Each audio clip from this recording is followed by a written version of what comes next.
अस्सलामुअलैकुम वरहमतुल्लाहि वबरकातुहू।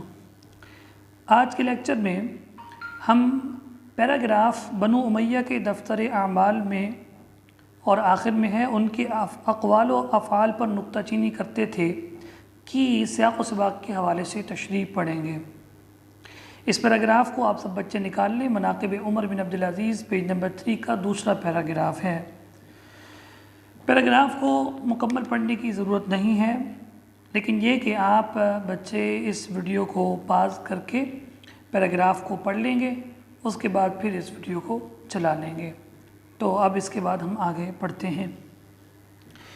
पैराग्राफ की सियाक़ व सिबाक़ के हवाले से तशरीह कैसे की जाती है, इसमें दो बातें आपको याद रहनी चाहिए। एक ये कि पैराग्राफ की तशरीह का जो पैटर्न है वो आपको पता हो और तरीक़ेकार पता हो कि तशरीह कैसे बनाई जाती है, सियाक़ व सिबाक़ को कैसे बनाया जाता है। इन बातों का पता होना आपको ज़रूरी है। तो हम देखते हैं कि आम तौर पे ये सवाल नंबर 3 होता है, लेकिन जो सवाल नंबर होगा आपने वही लिखना है। मैंने ब्लू मार्कर से टिक लगाई है, इसका मतलब ये है कि जहाँ पे टिक लगी हुई है उसको आपने ब्लू मार्कर से लिखना है। सबकी इक़्तिबास की तशरीह सवाल को आप मुख्तसर करके लिखेंगे। चूँकि पैराग्राफ में चॉइस होती हैं अलिफ़ और बे जुज़ की, तो आप जो जुज़ लिखना चाहें उसी जुज़ की आप हेडिंग दे देंगे। मैंने अलिफ़ लिखा है चूँकि अलिफ़ जुज़ हम अलिफ़ जुज़ के बारे में सीखेंगे, तो मैंने टिक लगाई है, इसको आप ब्लू मार्कर से लिखेंगे। उसके बाद हवाले मतन है, फिर सियाक़ व सिबाक़ है, फिर हल्ले लुग़त है, उसके बाद तशरीह है। इस पैटर्न को देखने से पहले ये बात समझ लें कि जो सियाक़ व सिबाक़ होता है वो दो तरह का होता है। एक मिसाली सियाक़ व सिबाक़ और दूसरा इजमाली सियाक़ व सिबाक़। मिसाली सियाक़ व सिबाक़ सबक का मौका व महल बताता है और इजमाली सियाक़ व सिबाक़ पूरे सबक के अंदर जो ख़ास पॉइंट्स होते हैं उसके बारे में बताता है, जिसको आसान अल्फाज में आप मरकज़ी ख़याल भी कह सकते हैं, लेकिन मरकज़ी ख़याल की हेडिंग नहीं दी जाती। कोई ऐसा पैरा हो जो किसी ऐसे सबक से लिया गया हो जिसमें कहानी का अंसर हो, तो वहाँ आप ख़ास तौर पर तरजीह देंगे मिसाली सियाक़ व सिबाक़ को, चूँकि वो कहानी तभी समझ आएगी जब आप उस कहानी का सियाक़ और सिबाक़ बताएँगे। क्योंकि कहानी का अंसर है या ड्रामे का अंसर है या अफसाने का अंसर है। अगर कोई ऐसा सबक हो जिसमें मज़मून का अंसर हो, जैसे ये मनाक़िब उमर बिन अब्दुल अज़ीज़ सबक है, तो यहाँ आप तरजीह देंगे इजमाली सियाक़ व सिबाक़ को। चूँकि इजमाली सियाक़ व सिबाक़ पहले पूरे उस मज़मून के बारे में मुख्तसरन बता देगा, फिर उसके बाद आप इजमाली सियाक़ व सिबाक़ भी लिखेंगे। आपकी मर्ज़ी है, आप इजमाली सियाक़ व सिबाक़ पहले लिख दें या मिसाली सियाक़ व सिबाक़ पहले लिखें। लेकिन मेरी राय ये है कि ऐसा सबक जिसमें कहानी का अंसर हो, ड्रामे का, अफसाने का, वहाँ आप मिसाली सियाक़ व सिबाक़ पहले लिखें ताकि बात वाज़ेह हो जाए, और उसके बाद मिसाली सियाक़ व सिबाक़ लिख दें मुख्तसरन। और जिस सबक में मज़मून का अंसर हो वहाँ आप मिसाली सियाक़ व सिबाक़ को पहले लिखें और वहाँ आप इजमाली सियाक़ व सिबाक़ को पहले लिखें और मिसाली सियाक़ व सिबाक़ को उसके बाद लिखें। ये मेरी राय है। बाकी आप जब प्रैक्टिस करते जाएंगे तो ख़ुद आपको बहुत सारी बातें समझ आना शुरू हो जाएंगी। जब आप पैराग्राफ लिख रहे हों तो जो पैरा आपको तशरीह के लिए दिया गया होगा, जैसे ये पैरा मैंने लिखा, आपने उसको पढ़ भी लिया, वो पूरा का पूरा पैरा आपके सामने आपकी क्वेश्चन पेपर के ऊपर लिखा हुआ होगा। तो इसलिए इसको रट्टे नहीं लगाने, क्योंकि जब वो पैरा आपके सामने है, अब आपने सीखना ही है कि उस पैरे को देखकर आपने सियाक़ व सिबाक़ कैसे बनाना है और उस पैरे को देखकर उसकी तशरीह कैसे करनी है। तो जब उस पैरे को आपने अपनी आंसर शीट पर लिखना है तो मुख्तसरन लिखना है। जैसे मैंने लिखा बनु उमैया के दफ्तर आमाल में, फिर डॉट्स लगाने के बाद नुक्ता चीनी करते थे, एक ही लाइन पर उसको लिख देना है। उसके बाद एक लाइन छोड़ देंगे, फिर आप हेडिंग देंगे हवाले मतन की। मुसन्निफ़ का नाम सैयद सुलेमान नदवी, जो सबक के मुसन्निफ़ होंगे आपने लिख देना है। सबक का उन्वान मनाक़िब उमर बिन अब्दुल अज़ीज़। फिर आप हवाले मतन लिखने के बाद एक लाइन छोड़ेंगे, हेडिंग देंगे सियाक़ व सिबाक़ की।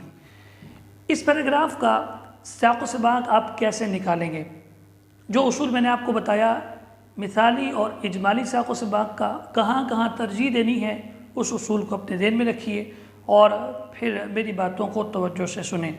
साक़ व सबाक़, इस सबक में मौलाना शिबली नोमानी ने उमर बिन अब्दुल अज़ीज़ के मनाक़िब को खूबसूरत तरीके से बयान किया और बताया कि उनमें उमर बिन ख़त्ताब रज़ियल्लाहु तआला अन्हु की झलक नज़र आती थी। थोड़ा सा आपने इजमाली खाका सामने रख दिया, फिर मिसाली की तरफ अब आते हैं। ये पैराग्राफ सबक के तकरीबन दरमियाने हिस्से से लिया गया है। इस इक़्तिबास से क़बल मुसन्निफ़ ने जागीर की वापसी का वाक़या ज़िक्र किया है। अब आप अपनी बुक की तरफ देखेंगे। इससे पहले का जो पैराग्राफ है बनु उमय्या के दफ्तर आमाल में, उसमें क्या बातें जिक्र की गई हैं मुख्तसरन आपने लिखनी है।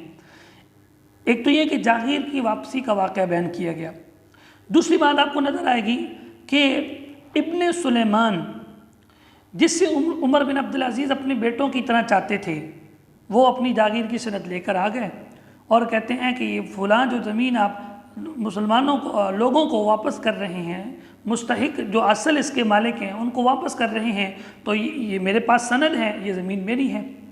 तो उमर बिन अब्दुल अज़ीज़ ने कहा ये ज़मीन तुम्हारी नहीं है, ये आम मुसलमानों की ज़मीन है, लिहाजा उन्हें वापस करनी पड़ेगी। इब्ने सुलेमान रोने लगे, लेकिन उन्होंने कोई परवाह न की। अब ये जो मैंने आपके सामने मुख्तसर करके रखा है, इस पैरे को आप पढ़ेंगे तो आपको यही बातें समझ आएंगी। तो अगर आपको ये इस तरीके से अगर आपने ख़ुद इस पर काम कर लिया तो आपको किसी की बुक वगैरह से रट्टे नहीं लगाने पड़ेंगे। अब इसके बाद का पैरा देखें। इसके बाद के पैरा में मुस्लिमा बिन अब्दुल मलिक ने गिरजा के मुतवल्लियों के ख़िलाफ़ मुकदमा दायर किया था और जो फ़रीक़ मुकदमा थे वो ईसाई थे। वो ईसाई आए और अदालत में पेश हुए। वहाँ पे चूँकि मुस्लिमा बिन अब्दुल मलिक ने दावा दायर किया था, मुकदमा किया था, वो भी वहाँ पे था, लेकिन ईसाई खड़े थे, मुस्लिमा बिन अब्दुल मलिक बैठा था इस ज़ाम में कि मैं बड़े ख़ानदान से हूँ। तो उमर बिन अब्दुल अज़ीज़ ने हुक्म दिया कि तुमने चूँकि उनके ख़िलाफ़ मुकदमा दायर किया है तो तुम इस वक्त उनके बराबर हो, या तो ख़ुद खड़े हो जाओ या किसी और को अपना मुकदमा दो और वो यहाँ पे खड़ा हो, यानी बराबरी होनी चाहिए क्योंकि इस वक्त तुम उनके ख़िलाफ़ मुकदमा दायर कर रहे हो। और फिर ये हुआ कि उस मुकदमा का फ़ैसला ईसाइयों के हक़ में हुआ और मुस्लिमा बिन अब्दुल मलिक के ख़िलाफ़ हुआ। ये बात मैंने आपको ख़ुद से मुख्तसर करके बयान की है, बताई है। इस पैरे को आप पढ़ेंगे तो यूँ ही आप मुख्तसर करके बात निकाल सकते हैं। जब बुक आपके सामने होगी, इस तरीके से आप काम करेंगे, तो जब आपने इस तरीके से साक़ व सबाक़ तैयार कर लिया तो यकीनन फिर आपको किसी की बुक से याद करने की ज़रूरत नहीं पड़ेगी।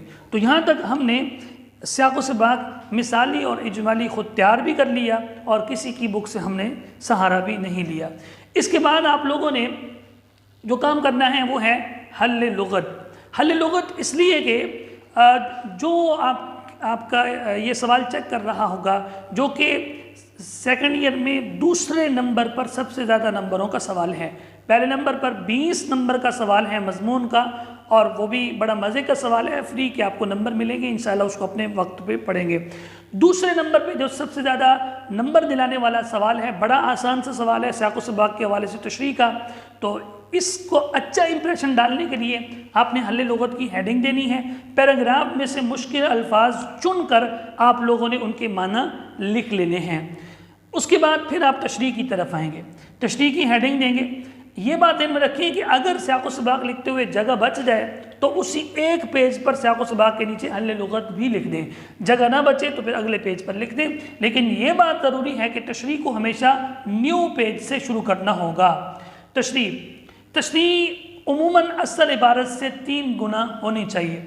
असल इबारत से 3 गुना होनी चाहिए। जब बच्चे टेस्ट वगैरह देते हैं तो ये बात समझ आती है कि वो जो उन्हें क्वेश्चन पेपर दिया जाता है उसके ऊपर जो इबारत लिखी होती है वो छोटे छोटे हरूफ लिखे हुए होते हैं, वो उसी से 3 गुना बना लेते हैं। ये नहीं करना।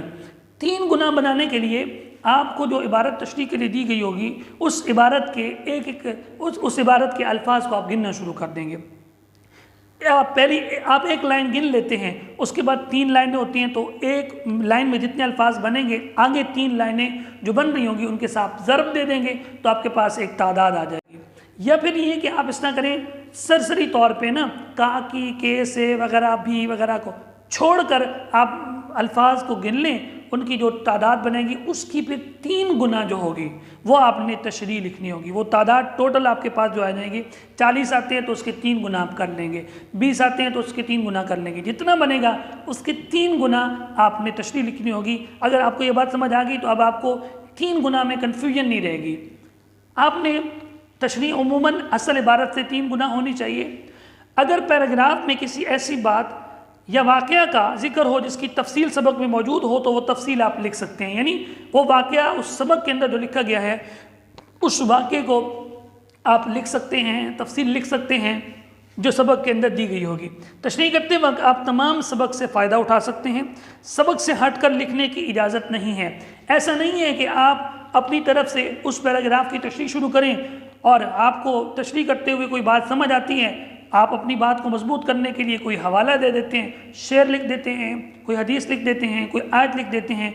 यह नहीं करना, बल्कि आपने उस पैरे को हल करना है पूरे सबक को मद्देनज़र रखते हुए। और ये बड़ी आसान बात है, जब आप इसकी प्रैक्टिस शुरू करेंगे अभी तो ये होगा। फॉर एग्जाम्पल आपके सामने ये पैरा है, बनु उमैया के दफ्तर अमाल में सबसे ज़्यादा कौम को बर्बाद करने वाला वाक़या ये है। तो इससे पहले बनु उमैया का जिक्र शुरू हो गया कि वो कौन है, क्या वो कौन थे, क्या करते थे वगैरह वगैरह। तो जब आप इसकी तशरीह लिखेंगे तो आपको सबक से पहले सारी बातें मिल जाएंगी।